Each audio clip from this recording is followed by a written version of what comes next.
Évangile selon Marc, chapitre 5. Ils arrivaient à l'autre bord de la mer, dans le pays des Gadaréniens. Aussitôt que Jésus fut hors de la barque, il vint au-devant de lui un homme sortant des sépulcres et possédé d'un esprit impur. Cet homme avait sa demeure dans les sépulcres, et personne ne pouvait plus le lier, même avec une chaîne, car souvent il avait eu des fers aux pieds et avait été lié de chaînes. Mais il avait rompu les chaînes et brisé les fers, et personne n'avait la force de le dompter. Il était sans cesse nuit et jour dans les sépulcres et sur les montagnes, criant et se meurtrissant avec des pierres.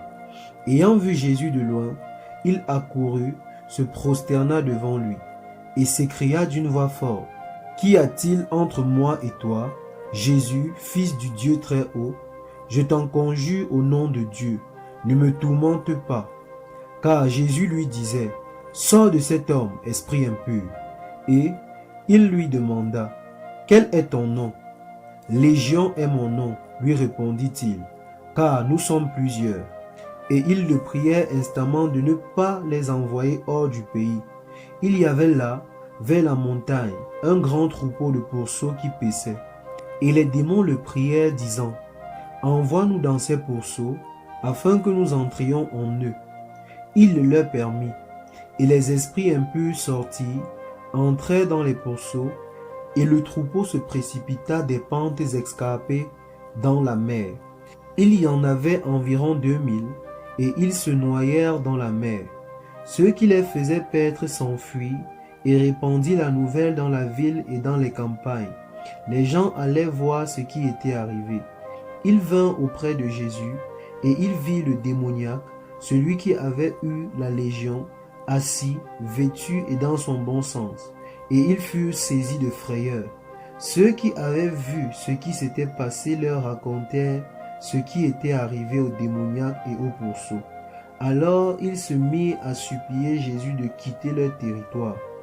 Comme il montait dans la barque, celui qui avait été démoniaque lui demanda la permission de rester avec lui. Jésus ne le lui permit pas, mais il lui dit, « Va dans ta maison, vers les tiens, et raconte-leur tout ce que le Seigneur t'a fait et comment il a eu pitié de toi. » Il s'en alla et se mit à publier dans la Décapole tout ce que Jésus avait fait pour lui, et tous furent dans l'étonnement. Jésus dans la barque regagna l'autre rive, où une grande foule s'assembla auprès de lui.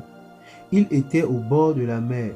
Alors vint un des chefs de la synagogue, nommé Jairus, qui, l'ayant aperçu, se jeta à ses pieds et lui adressa cette instance prière. « Ma petite fille est à l'extrémité.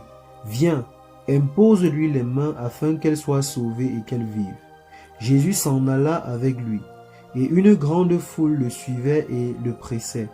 Or, il y avait une femme, atteinte d'une perte de sang depuis 12 ans. Elle avait beaucoup souffert entre les mains de plusieurs médecins.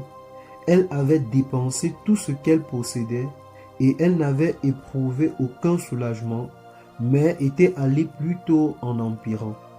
Ayant entendu parler de Jésus, elle vint dans la foule par derrière et toucha son vêtement, car elle disait, « Si je puis seulement toucher ses vêtements, je serai guérie. » Au même instant, la perte de sang s'arrêta, et elle sentit dans son corps qu'elle était guérie de son mal.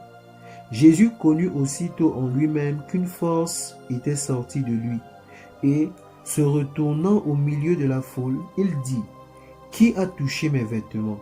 Ses disciples lui dirent, « Tu vois la foule qui te presse, et tu dis, qui m'a touché ?» Et il regardait autour de lui pour voir celle qui avait fait cela. La femme, effrayée et tremblante, sachant ce qui s'était passé en elle, vint se jeter à ses pieds et lui dit toute la vérité. Mais Jésus lui dit, « Ma fille, ta foi t'a sauvée, va en paix et sois guérie de ton mal. » Comme il parlait encore, survient de chez le chef de la synagogue des gens qui dirent, « Ta fille est morte, pourquoi importuner davantage le maître ?» Mais Jésus, sans tenir compte de ces paroles, dit au chef de la synagogue, « Ne crains pas, crois seulement. » Et il ne permit à personne de l'accompagner, si ce n'est à Pierre, à Jacques et à Jean, frères de Jacques. Ils arrivèrent à la maison du chef de la synagogue, où Jésus vit une foule bruyante et des gens qui pleuraient et poussaient de grands cris. Il entra et leur dit: « Pourquoi faites-vous du bruit et pourquoi pleurez-vous? L'enfant n'est pas morte, mais elle dort. » Et il se moquait de lui.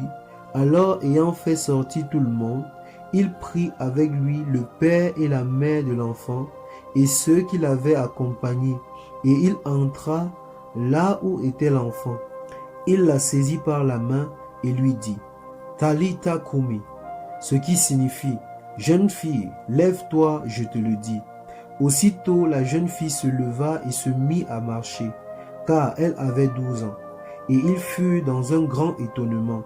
Jésus leur adressa de fortes recommandations pour que personne ne sût la chose, et il dit qu'on donna à manger à la fille.